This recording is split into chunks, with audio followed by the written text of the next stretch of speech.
Hey everybody, it's Randall back with another video. So we're going to do a little recap of what happened last week. You know, before I get full on to the recap, I want to say that when Kennedy called out the troops, the National Guard, it was to integrate a college. It was to integrate the University of Mississippi.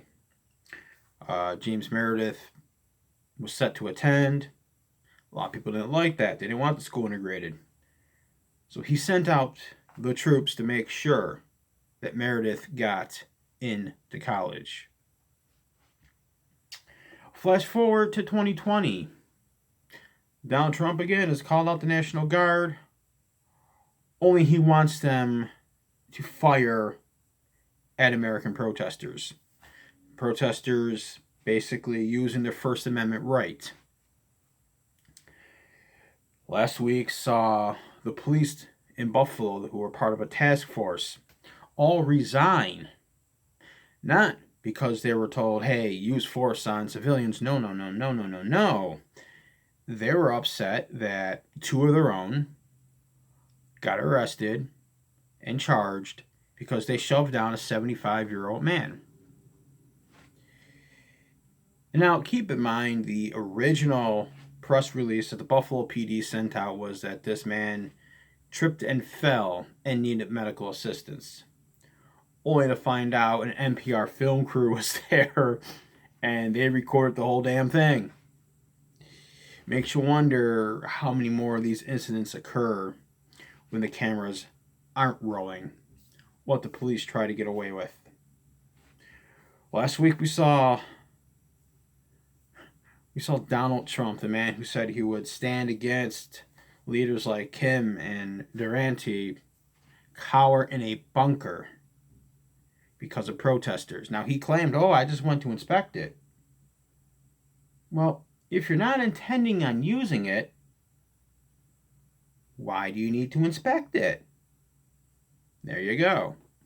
So Trump goes, hides in a bunker, while in hiding, he basically unleashes the force of the National Guard and the militarized police to assault peaceful protesters who are simply using their First Amendment right. Yes, I admit there was a lot of looting, a lot of bad actors that were muting the point of the whole George Floyd protest.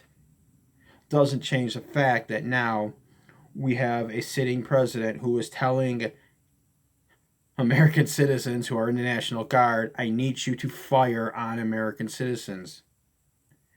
This is almost like Trump is declaring his own personal civil war this coming minutes after Trump decides to invoke George Floyd's name and saying, George Floyd would be happy about the economy being better.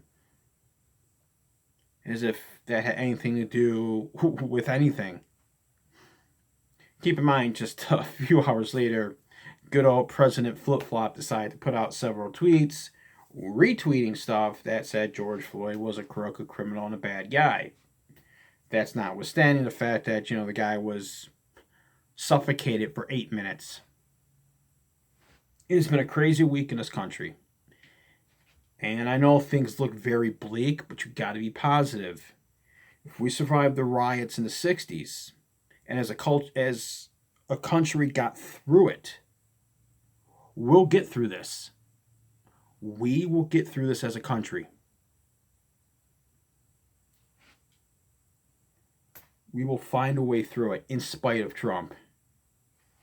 In spite of the militarized police force that is using American citizens for target practice, pepper spraying them whether they've made a threatening move or not, shooting rubber bullets at them whether they've made a threatening move or not.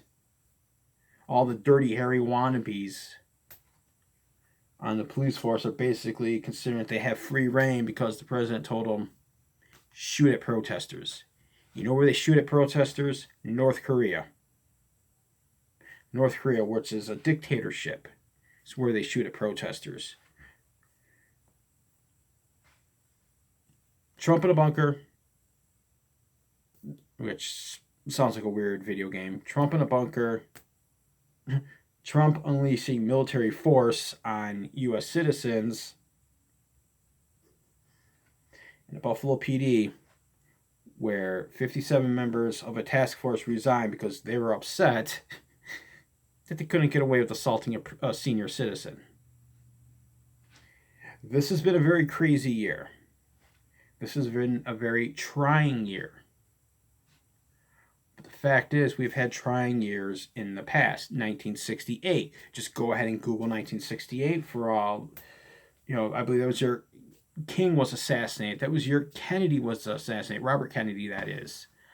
There were riots. There was a lot of just pure insanity that was going on in 1968. We got through that. We'll get through 2020. The best way to make 2020 end on a positive note, get Trump out of office. And let's get somebody who knows how to handle a crisis. Let's get somebody who's not worried about satisfying his own ego and playing wartime president.